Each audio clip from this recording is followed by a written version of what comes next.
thought I'd do a quick video on stratification. We've got, I don't know, what, 80 litres in here maybe, and we're up at 57 and a bit. So what I'm going to do is out of here, through the pump, back in, and we'll see what happens with the temperature. So 57.3, stratification in kind of like half a tank full, really, I suppose. Not even half. Not even up to half, is it? No, it's not. Right, let's see.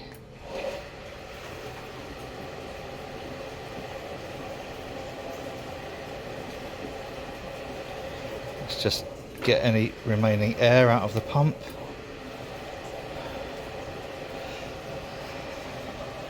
So we say it was at 57.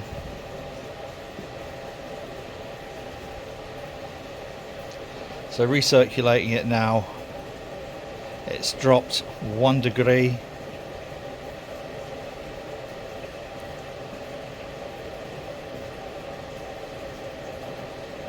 One and a half.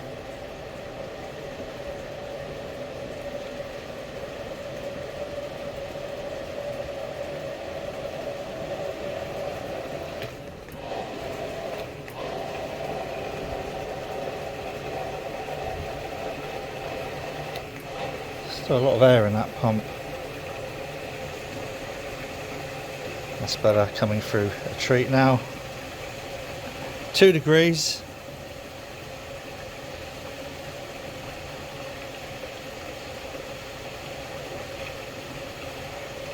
Two and a half degrees.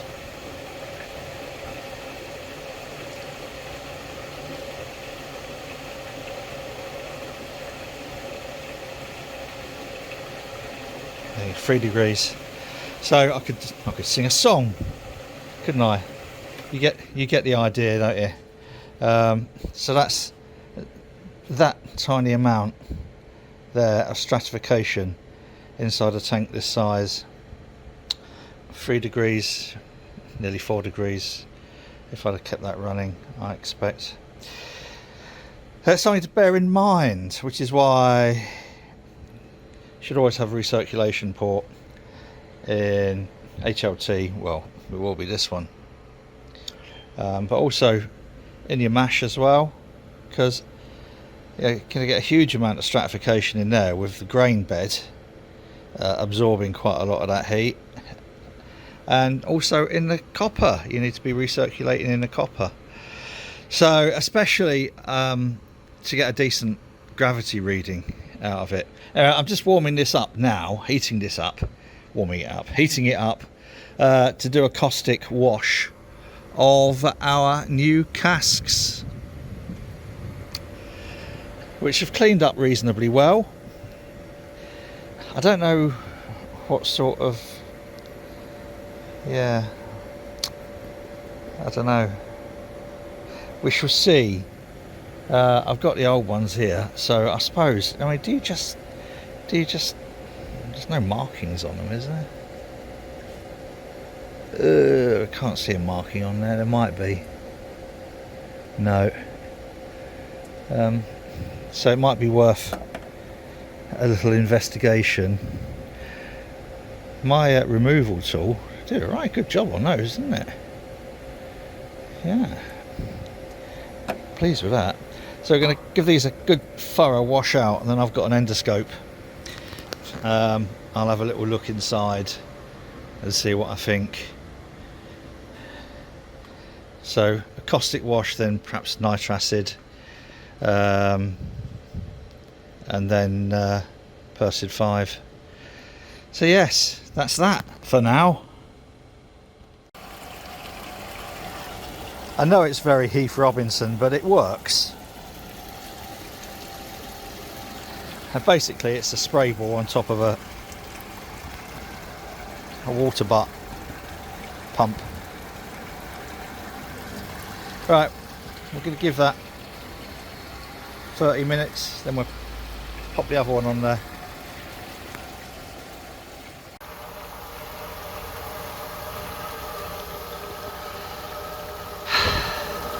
Judging by the soup that's coming out of this, I think we can surmise, or actually deduce, maybe a better word, two things. One, the cask wash works. Two, it's fucking filthy. Can't believe the state of the caustic that's coming out of that. So that one's done.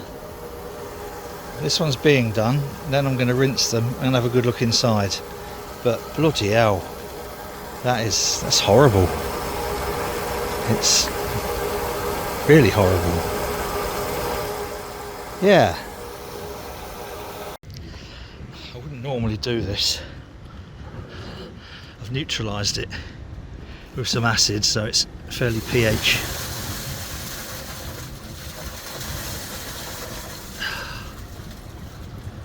That's horrible. Fucking hell. That's disgusting.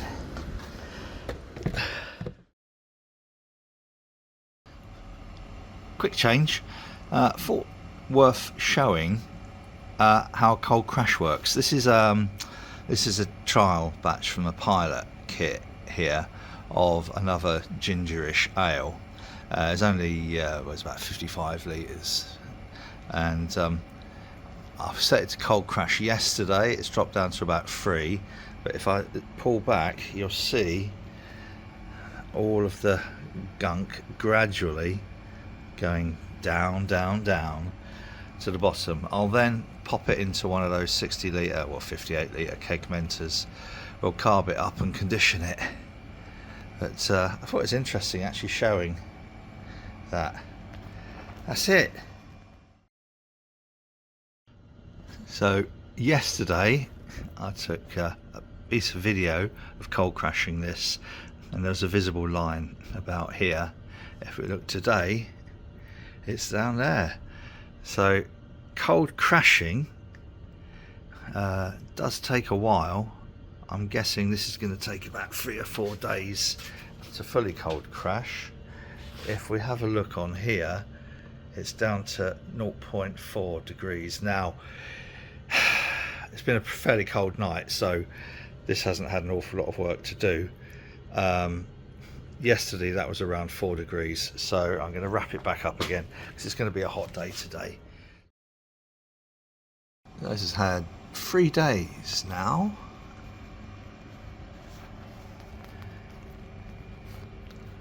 I'm going to give it another day, then I'll transfer it. Beautiful. And I think it's going through a kind of like a secondary sort of stratification of proteins and stuff. There's loads and loads of crushed ginger in here, so that's pretty much all this here. But the rest of it seems to be clearing nicely as well. Good.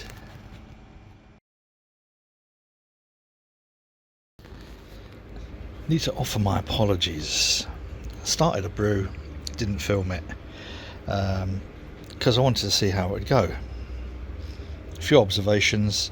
I forgot to put a valve on the inlet for the herms. Didn't need the Valentine. I was thinking about the Valentine. This sight glass, whoever said it was useful, you were right. Obviously you were right.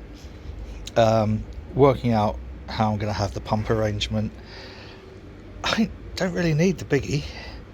It's a bit sort of like overkill really. So we will be having just like, I've got I don't know where it is down there. There's a Blickman. No, it's not a Blickman. That's a Chugger, something like that. Got a Blickman Riptide, and then these little cheapo jobbies.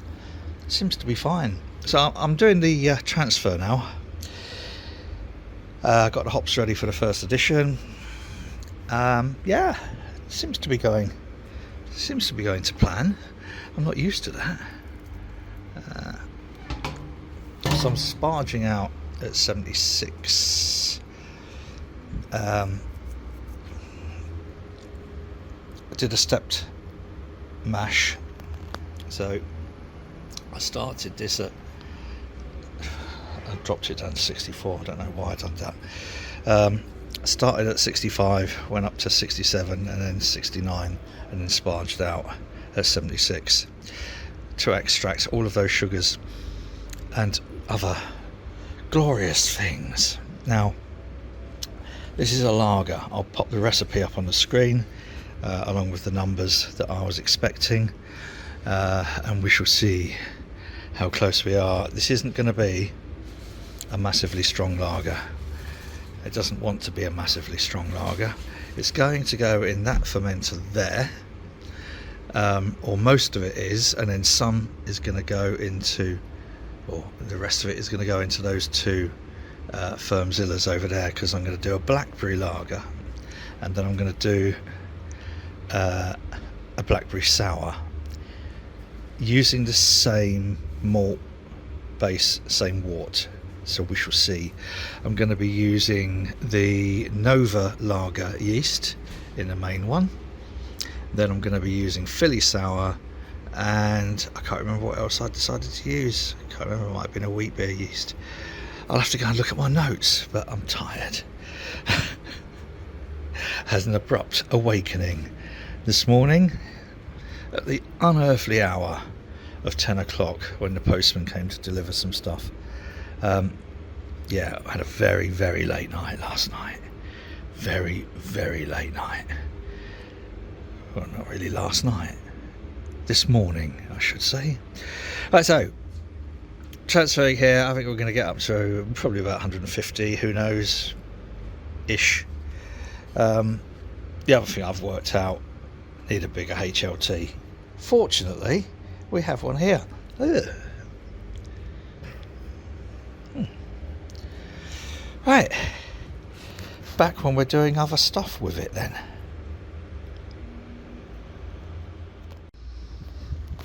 My chimney seems to be working well. Haven't had any, pressure boil over type thing. At 150 litre, those two 3.5 kilowatt elements are working flat out. So I think this is going to be about their limit. I could put a couple of 5.5 in there and fire them each off their own 16.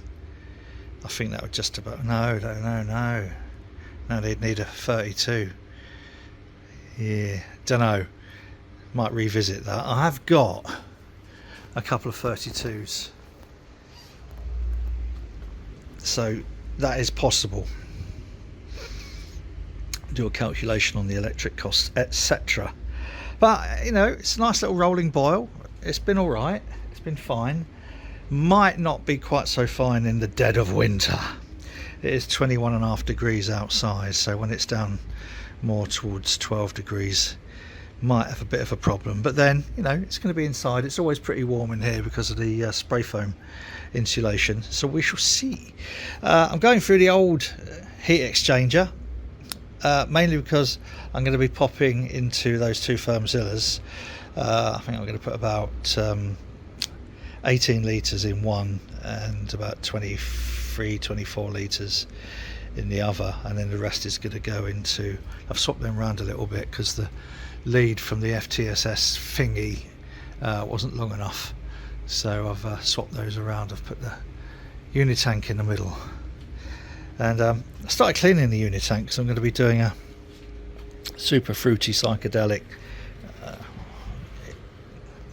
New England IPA. So I took all the things off. Just look at the fucking state of these. It's terrible. Anyway, yeah, I suppose it's easy to miss if you're not exceptionally paranoid about cleanliness as I am.